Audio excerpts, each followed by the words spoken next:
Tarde. Então vamos fazer uma coisa, Muricy.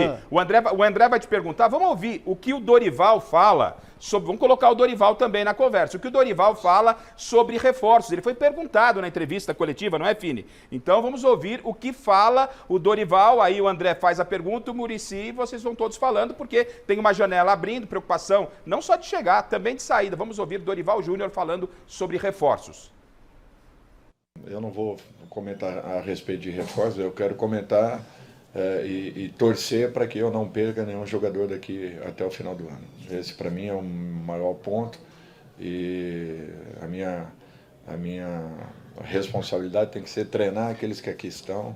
Caso chegue um ou outro, seriam importantes, não tenho dúvidas, viriam a reforçar ainda mais o nosso grupo, mas não vou aqui ficar me batendo em cima de nomes, não. Eu tenho que ter a consciência de trabalhar com aqueles que aqui estão, valorizando aqueles que aqui estão, tentando tirar o máximo de cada um e brigando pelas melhores posições, melhores colocações da competição. E em razão disso, cada um deles, para mim, é muito importante. Por isso que eu conto com esse grupo até o final da competição e não crio expectativas em relação a contratações. Pegar o gancho já da entrevista do Dorival e perguntar de Savarino, que é um jogador que o São Paulo tem interesse, e também o Eric do Ceará, que é um jogador de velocidade que o próprio Dorival gosta bastante. Se são jogadores que podem chegar e se o Rodriguinho, enfim, o Beraldo, o próprio Pablo Maia são jogadores que vocês estão com receio aí dessa janela, porque tem muito clube europeu sondando, né, Muricy? E por que, e eu complemento, Muricy, desculpa, e por que o Marinho foi para o Fortaleza e não veio para o São Paulo, já que era um jogador que o São Paulo queria?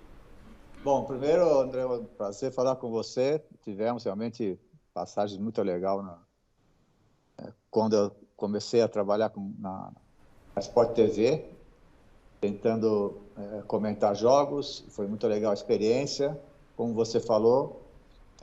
Infelizmente, hoje a gente não tem mais essa proximidade, porque hoje já não pode entrar mais no CT.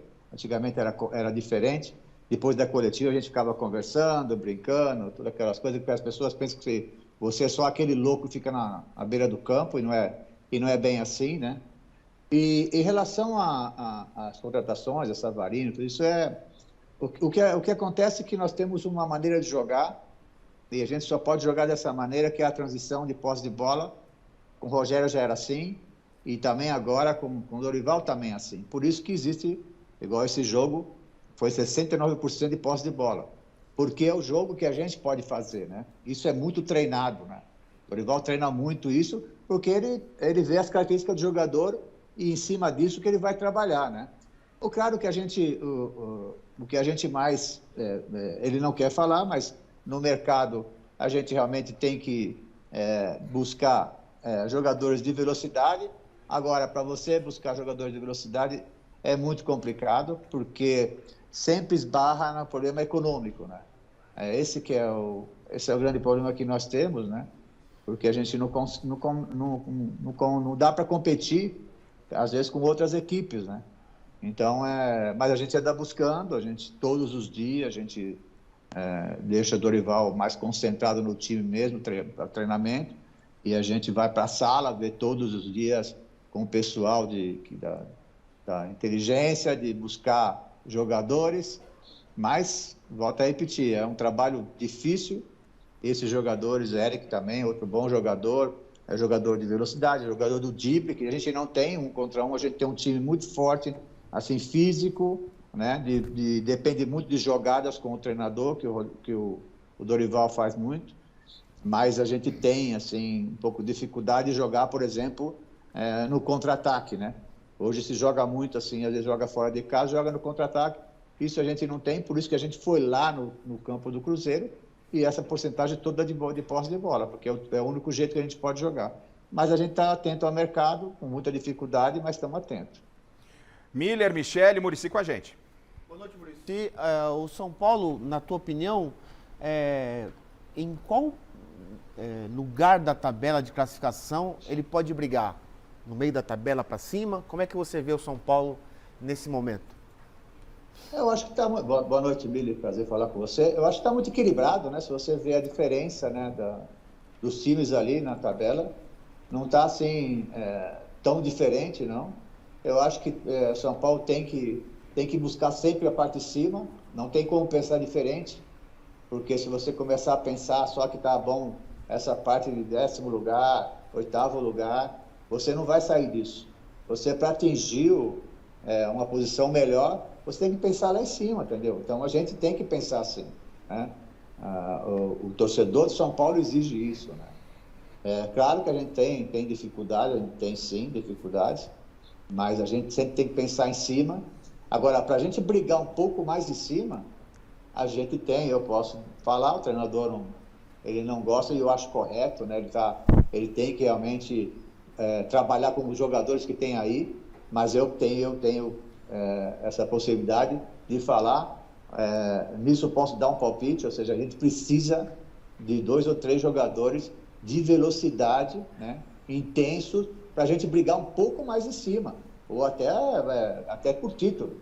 E o meia de criação? Você acha que o São Paulo não precisa de um meia? Tudo bem que está extinto no Brasil, só tem Flamengo e Palmeiras que tem os meias bons, mas você acha que o São Paulo, depois do Ganso, não poderia correr atrás, ou buscar, ou fuçar por aí, já que na base não tem, né? Um meia de ligação, até porque o São Paulo tem um meio, como você falou, é um time de posse de bola, de pegada, tem a garotada boa, Pablo Maia, Nestor. Você não acha que precisa de um meia assim que possa meter a bola com qualidade lá na frente?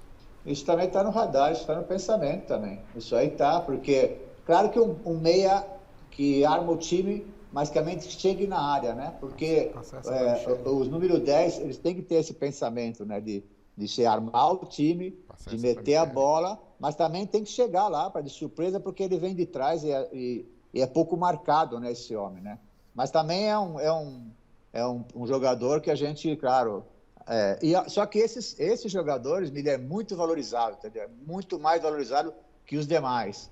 Então, a gente está olhando com carinho no mercado, e se tiver oportunidade, é uma posição, sim, que é liberada, e esse 10 que eu acho que a gente precisa, né? Para o Dorival ter mudanças, né? Porque a gente joga praticamente com 2 atacantes, né? O Luciano e o Caleri, né? Então é uma maneira de jogar que o Dorival faz, que o próprio Rogério fazia também, né? Então o 10 realmente, que é o cara inteligente, é o cara que arma o time, ele também precisa de gente de velocidade também, né? Porque não adianta você ter o 10 que sabe meter uma bola, mas ele só vai ficar com a posse de bola, ele não vai ter o cara para receber essa bola, e o cara que você sabe que marca o passe, né? Que é o cara da velocidade, que ele parte e aí esse meia, esse inteligente, enfia a bola. Então, é isso que a gente também está olhando com carinho. Boa noite, Muricy Ramalho, Michele Gianella aqui. Os telespectadores estão muito felizes assim, com a sua participação. Um beijo para o seu netinho, Theo. E eu pergunto para você o seguinte, Muricy, aqui, né, em nome dos telespectadores, o Marcelo, então, na sua opinião, ele queria saber se o São Paulo briga pelo quê, como o Miller já tinha adiantado, né? Se é Libertadores, Sul-Americana, lá no Brasileirão, né? Depois ele quer a sua opinião. Há muita gente perguntando sobre a saída do Lucas Perry, que é considerado aí um dos melhores goleiros do Brasil. Como que foi a decisão pela saída dele, que foi revelado lá em Cotia e agora está no Botafogo fechando o gol? Então, muita gente questionando isso. E também muita gente questionando os salários atrasados, né? Direito de imagem que está atrasado no São Paulo. Como que o time vai fazer para quitar essas dívidas com o atual elenco? Bom, boa noite, prazer falar com você. Em relação ao Lucas Perry, ele acabou o contrato dele nessa época que nós tínhamos contrato com vários jogadores que nós perdemos, né? E ele ficou praticamente livre, foi para o Náutico e era para assinar o contrato com a gente e não fez. E aí seguiu a vida dele, né? Em relação ao salário, a gente tem que admitir que isso aconteça mesmo. E é difícil para nós que trabalhamos, né? Nós que conhecemos São Paulo há muitos anos, né? Isso nunca aconteceu. Mas é que realmente é pela dívida que é grande. Essa diretoria, principalmente o presidente Belmonte, Nelson, Ruiz, os caras faz milagre realmente para tentar pagar em dia, que não é fácil, porque eu acho que eu não entendo da parte econômica, que não é minha área, né? Nem gosto de falar disso, nem participar, mas a gente sabe a dificuldade que eles têm, né? Ele é incansável atrás disso, porque